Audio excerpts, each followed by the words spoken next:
राखी से अगली राखी, एक साल के टाइम होराइजन, बढ़िया पोजिशनल ट्रेड के मौके कहां नजर आ रहे हैं इस पैनल को। मानस, पहले आपके पास आता हूं, कोई बढ़िया सा ये रक्षाबंधन पिक है क्या? तो देखिए बिल्कुल है। और मीडियम टू लॉन्ग टर्म के लिए आईटीसी पे खरीदारी करने की राय रहेगी। अगर आप देखिए तो तीन चार क्वार्टर्स के बाद हमें एक ब्रेकआउट आईटीसी पे देखने को मिला है। तो यहाँ पर खरीदारी करेंगे, 449 का स्टॉप लॉस लगाएंगे और 650 के टारगेट आप आने वाले एक साल में देख सकते हैं आईटीसी में। भाई साहब, आज का प्रेफर्ड पिक भी था टॉप कॉल्स में सचिन का, और एक साल के टाइम होराइजन में मानस को पसंद आ रहा है। 650 तक जाने की आईटीसी कर सकता है तैयारी। सतपुते साहब, रक्षाबंधन पिक सर। जी देखिए, मेरी नजर है auto ancillary stock Apollo tyre पे। मुझे लगता है कि एक अच्छा पीक होगा। अगर आप इसका वीकली चार्ट देखें तो ये अपने इंपॉर्टेंट क्लस्टर पे खड़ा है, तो यहाँ से रैली मिलनी चाहिए। रही बात स्विंग ट्रेड की, तो वो देखिए 510 520 पहला टारगेट होगा, लेकिन eventually it will be 600 plus, क्योंकि अगर कोई एक साल रखे तो देखिए it's a buy in Apollo Tyres. अपना जो मेंटेन करना है वो रहेगा करीबन 470 का।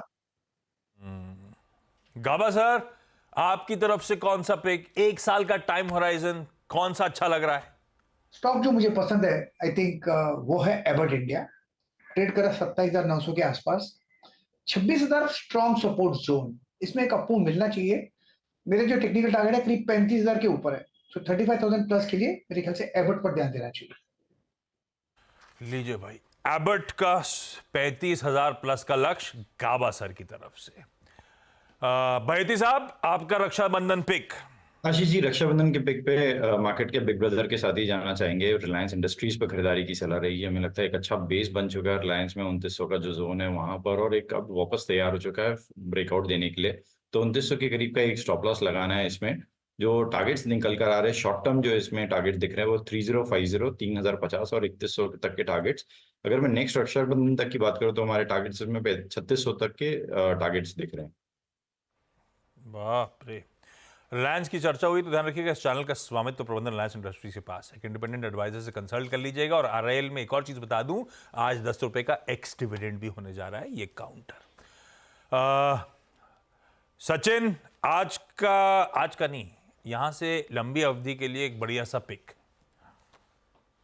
आशीष जी, साल भर के नजरिए से मुझे लग रहा है यहाँ पर जो स्ट्रक्चर स्टर्लिंग एंड विल्सन सोलार या एचडब्ल्यू सोलार इस पर्टिकुलर काउंटर में रहा है, एक काफी अच्छी high top high bottom sequence यहाँ पर है। एक बुलिश फ्लैग फॉर्मेशन का ब्रेकआउट यहाँ पर एग्जिबिट हो रहा है वीकली चार्ट पे एंड मंथली चार्ट पे। एक काफी बड़ा राउंडिंग बॉटम फॉर्मेशन का भी ब्रेकआउट इसने कंफर्म किया था पिछले महीने में।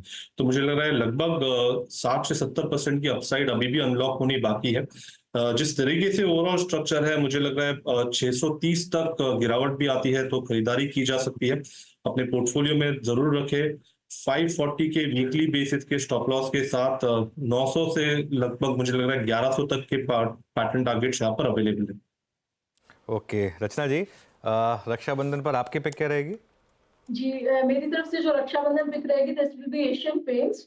जी, ये बात सही है कि एशियन पेंट्स को नियर पास्ट में काफी कंपटीशन का हुआ है सामना, लेकिन फिर भी ये एक एस्टेब्लिश प्लेयर है।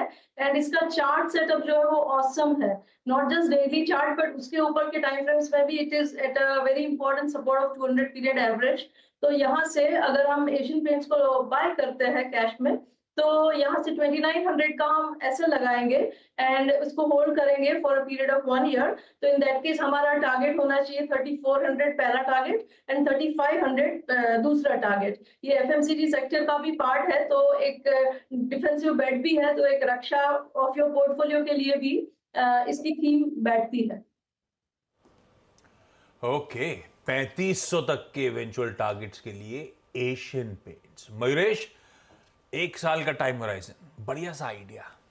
रक्षाबंधन है, मिठास होनी चाहिए, तो प्राइज इंडस्ट्रीज जो शुगर कंपनीज बनाती है और मिठास फैलाती है, मुझे लगता है कंडीशनल बाय होगा, थोड़ी प्राइस स्ट्रेंथ आनी दीजिए स्टॉक में।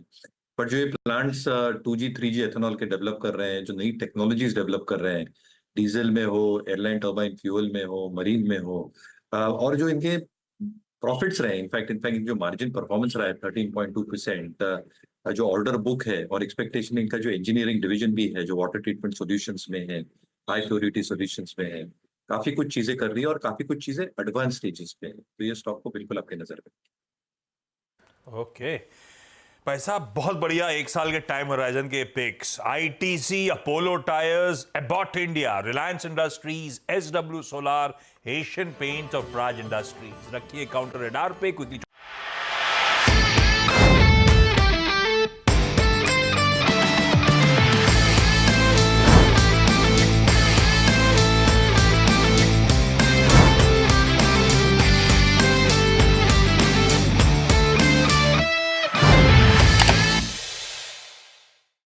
बता दें कि मनी कंट्रोल पर दिए गए विचार एक्सपर्ट्स के अपने निजी विचार होते हैं। वेबसाइट या मैनेजमेंट इसके लिए उत्तरदायी नहीं है। यूजर्स को मनी कंट्रोल की सलाह है कि कोई भी निवेश निर्णय लेने से पहले सर्टिफाइड एक्सपर्ट की सलाह लें।